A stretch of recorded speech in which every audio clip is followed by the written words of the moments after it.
Hello, this is my second video for today. Since the other one was kind of, how should I say it, issues with the YouTube gods, I decided to do another one today. This was a request by a viewer. She emailed me and asked me if I would do Eugenie if she's been Markled yet. And where does Beatrice stand on the situation? Because it seems like Eugenie has been chummy with the pair and has been in support of them. Where does she stand now? Has she been Markled? And then I'm going to do where does Beatrice stand? So I'm going to throw a few of these first. Has Eugenie been Markled? Has Eugenie been Markled? Has Eugenie been Markled? Has Eugenie been Markled yet? Has she been Markled? Has she been Markled? Has she been Markled? Well, we do have a diamond ring, emotional bond. I would say that's a negatory. And on the surface, though, she's feeling burdened. It is a burdensome relationship for her. It causes a lot of burden, pain, and suffering. That is what the Seven of Wands is. So, and that is her subconscious is bothering her. Subconsciously, she's not super thrilled. In the center of the situation, what do I have here? I have High Tower in reverse, the Nine of Wands in reverse. So she has so far not been high towered or, you know, affected as of yet, but she's emotionally burdened by it. She knows that it's other people in the family do not like it and consider it a burden. This comes to total calculation of 18. 18 comes to 5 of diamonds, Jacob's ladder. It's a climbing situation to get Markled. It's just a matter of time for her to get Markled. So it is a climbing situation.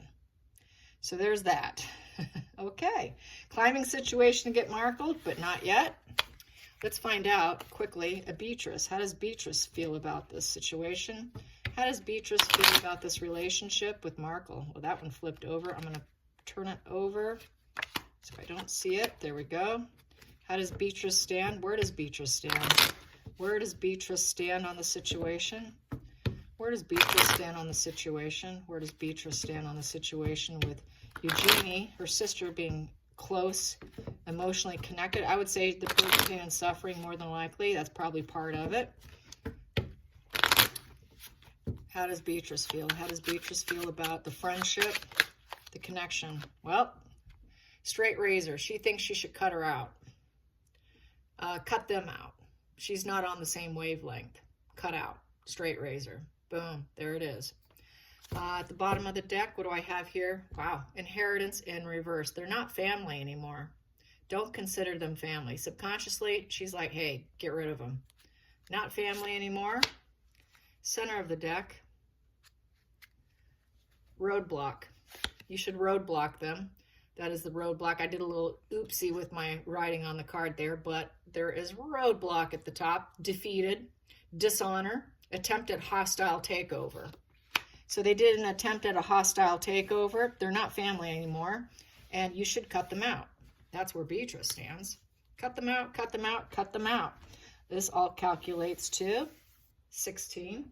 16 comes to 4 of spades, which equals coffin. It's over. Why are you talking to them? It's completely over. That's what Beatrice thinks. All right, Beatrice, she's on our wavelength. Yikes. Okay, so let's get some energy between the two of them and how it's affecting their relationship. How is it affecting their relationship? Beatrice and Eugenie. Let's get that. How is it affecting their relationship? How is that affecting their relationship since they're on different wavelengths here? But Eugenie knows that day is coming. It's coming. It's just a matter of time. You know, that's just the way it is with those types. You know, it's not if, it's when, okay? And I think that's what Beatrice is trying to tell Eugenie. So how is the relationship holding out? How is the relationship holding out? How is the relationship holding out between the two of these women? Sisters, how are these sisters holding out? How are these sisters holding out? How are these sisters holding out? Okay, I'm going to take these to Justice and the Knight of Swords. So right now, they're fighting about it. They argue about it. They know that it's the cause and effect of the situation, of what they've done. It is the truth is coming out. It is try to do your intellect over your emotions is probably more than likely what Beatrice is saying to Eugenie is, hey, it's over. It's over. It's cause and effect. It's what they did. It's what they wanted. Stop using your emotions. Use your intellect instead. Your emotions does not equal factual, nor is your perception correct. So that is probably more than likely what she's telling her. And they do argue about it with the Knight of Swords. They do argue over it. That is as confronting the injustice. So I would say Beatrice confronts Eugenie on why she hasn't cut them out yet. And so that's the energy right there. And then we have here King of Swords in reverse at the bottom of the deck. That would be Charles. Charles, the cruelty to Charles and how it's negatively lowered his vibrations, lowered him to the point where he needs to be abusive in return and defend himself, a very defensive position. And he's been cut out as well. And this here is, this is abusive dad energy, but it's a very upset individual. This guy here cannot change it. He cannot change it. He is using his logic over his emotions as well. But he's in a very angry position. Charles is very, very angry. And so she's saying, hey, not only that, but you're upsetting the family. He's angry that you're so connected. And why are you doing it? At the center of the situation, the heart of the matter, the Queen Elizabeth. So, wow, we've got Charles and we have Queen Elizabeth here in the spread. And look this is who you're affecting. It's affecting everyone here. You're affecting, by doing that, you're kind of going against the family here. You're going against the Queen, you're going against Charles. That's how I feel about that. So yeah, and they battle it out. They do battle it out. Let's get some more energy here on the situation. Here we go. Eugenie and Beatrice, and their opposing views on being connected to the Harkles, opposing views. There we go. We have here paradise. So it's happiness, expansion, joy, playfulness, oneness, enjoying each other. I would say that Eugenie says that they're in sunny California with the palm trees and paradise. They're living in paradise, and I guess she wants a little bit of piece of it, and she's just happy for them. She thinks that they're happy. So she's probably buying into the narrative that they're happy, whatever it is they tell her. And she also believes that there is an insane chemistry. So she feels that there's an insane chemistry between them. They like each other equally. And they are living their best life. And we also have here, but she also knows in the center of the situation, at the heart of the matter, she doesn't fully trust her. So that's why she's kind of might be expecting that this could go south for her, is that she is that snake woman. It is the empath and narcissist paradigm. That this is that she's a empathic narcissist, basically, and being charmed or used. And there's a lack of boundaries and using boundaries and being enabled. Markle's being enabled by the family. And she is that snake, and she doesn't fully trust her. That's at the center of the situation. And at the bottom of the deck, I have here stabbed in the back. That at any point in time, she can get stabbed in the back. So she knows that Markle's capable. She knows that it could easily happen.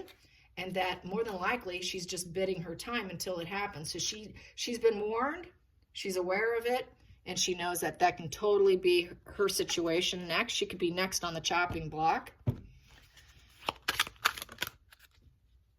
And I have coffin right here. And I'm going to take this one, and a journey. So they left, it's over. It's left, it's over. Why do you keep communicating with them? That's what that is basically saying. I'm going to slide that so you can see it. Oh, I don't even have it so you guys can see it. So here we go. Coffin, journey. There's the journey. There's the coffin.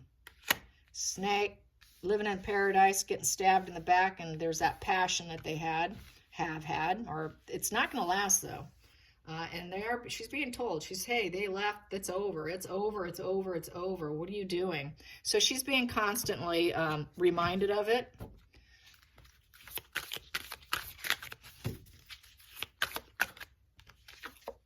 And we have here harmony, power, self-confidence, and productivity. So she knows that that Markle and they're just trying to gain power. They're trying to gain confidence and productivity. And they're kind of trapped in these roots here of this female, a nude-looking female, which would have been the snarlement of Harry with the woman here. The bottom of the deck, I have here attachment. So there's an attachment there with Harry, that he has an attachment with her, currently harmonious, like-minded. And in the center of the deck, we've got here an ocean of eternal love. So they really are buying into the narrative here, healing and fertility. So they're healing, they're having children. She's bought into the narrative. I think that they've snowballed her and with this attachment and this harmony here. But she does realize she could easily get stabbed in the back by the snake woman who pretends to be the empathic narcissist. Very much the dark empath. There is such a thing as a dark empath, where they think they're very empathic and giving and all of that, but truly they use it for fuel. They use that empathy, that empathic game of I am, high vibe, or I'm a superpath, I'm a super empath. Those super empaths are actually dark, and they use it for fuel in essence. So she views Markle as a dark empath, a woman who gives and acts like she's giving and doing charities, but she's truly a dark empath. It's completely for fuel, and she truly is a snake, and she isn't what she paints herself to be. So she doesn't completely, utterly buy it, but she wants to believe it. She wants to believe it. She struggles, and she knows that she could stab her in the back. But she's hoping for the best, but she's obviously not super educated in this, because if she was, she would listen to Beatrice and she would get out of there. But she clearly hasn't been affected before, because usually it's people who hasn't been super affected by these types of individuals that like to give the benefit of the doubt, and they will stay longer than they should. And that's what she's doing. She's going to stay longer than she should until this day comes here, which it will. It will, when her and Harry are more on the down low and going south in terms of their relationship. This is when she'll get stabbed, and she's going to feel it. And so that's where she'll get her wake-up call. And it'll be too late, because she's then going to be really hurt, and then she's going to have to recover and say, why me? How did this happen? I don't get it. People who haven't been through it really doubt and question people who have. Let me tell you, people who have been through it are great educators in the industry for this. There's nothing like someone who's been through it that I find are more believable than many therapists, because they've lived through it. You never want to trust someone who's never been through it before, because they truly are just going based on book knowledge. They just have never felt it on a spiritual level, on a soul deep level, and that is what she's going to get a lesson in. Beatrice is going to get a lesson in narcology, in essence. So let's find out. What will this narcology education teach Beatrice? What will this narcology education, this living education that she's currently going under, how will she respond when she does get stabbed? How will she respond when that day finally comes? Because it's just a matter of time. They do it to everybody. If they can do it to their parents, they can do it to all their family members. People who have loved, who put them first, who've bent over backwards. If they can do it to them, nobody's off the table. Nobody. So it is a matter of time. It's not if, it's when. So when and how will she respond? How will she respond when that day comes? She will respond with the moon energy. Why me? High emotions. This is an unplanned path. I didn't expect this. They deceived me. They lied to me. She's going to be super hypersensitive, and she's going to be really resistant to the inner changes that are going to occur. And she's not going to be happy. She's going to be like, wow, I got snowballed. I got snowballed. It looks like a snowball, but she did get snowballed with lies and deception. And she's going to be very emotional, and it's going to hit her. It's the dream versus the reality card. So she's going to realize they sold her the dream, but that was never the reality. And so then she's going to have a lot of suspicions and doubt afterwards. She doesn't quite have it yet, but then she's going to start doubting everything they do. Her eyes will finally wake up. She will finally wake up, but she's going to realize that she was lied to. So that's how, for starters, she's going to realize she was lied to. The challenging position is how is she going to work this out? How is she going to hammer this out? You know, how is she going to work through this horrible emotions of being lied to? How am I going to manage and heal from this?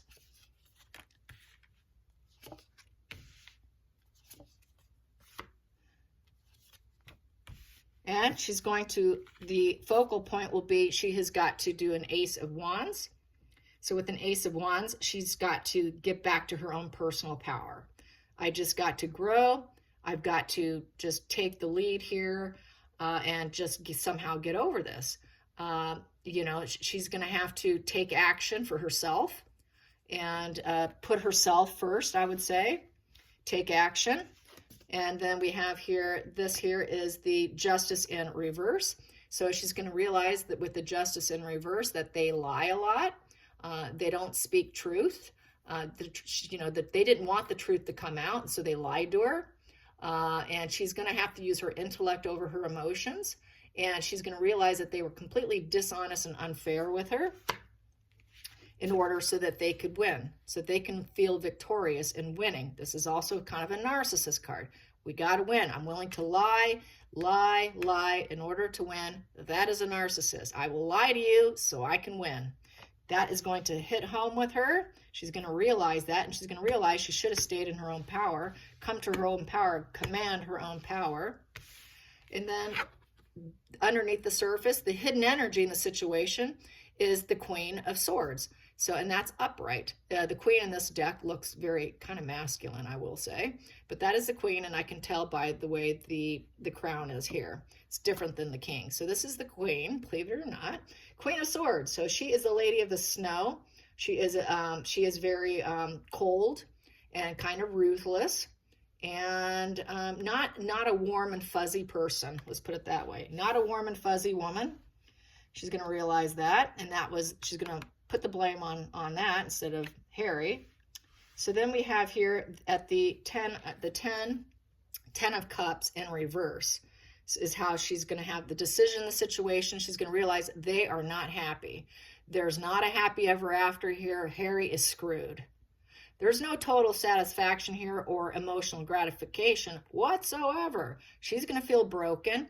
It is broken. She's going to feel emotionally broken by the fact that Harry does not have a happy family. And that has been a complete farce and lie the whole time. In order to feel like they're winning, they lie. And then we also have here the 2 of Cups in the reverse position. They are not truly a partnership. We are not partners anymore. We do not have duality. We do not have like mind. There's no growing love here, and neither are the 2 of them. They are not a happy family. They're not in love. The love is not growing. Then the inner emotions in the situation is she's going to feel like she has been betrayed. Complete total betrayal. 3 of Swords. They stabbed her in the heart. She's going to feel stabbed in the heart. And the outcome is going to be 4 of Wands. 4 of Wands in the reverse position. Lack of stability within the 4-wall structure. No stability in the home. They are not celebrating. Their backs are facing everyone. They don't want to be seen because they are not celebrating. This is celebrating. They are happy. They're truly celebrating. They're hiding the fact that they truly are not celebrating. So this is when they're lying to everyone. They put this face on. This is what they do. They put this face on and this face on. But she's going to realize that they're this. They really are not victorious. They aren't winning. They're not in love. There's no duality. No duality here.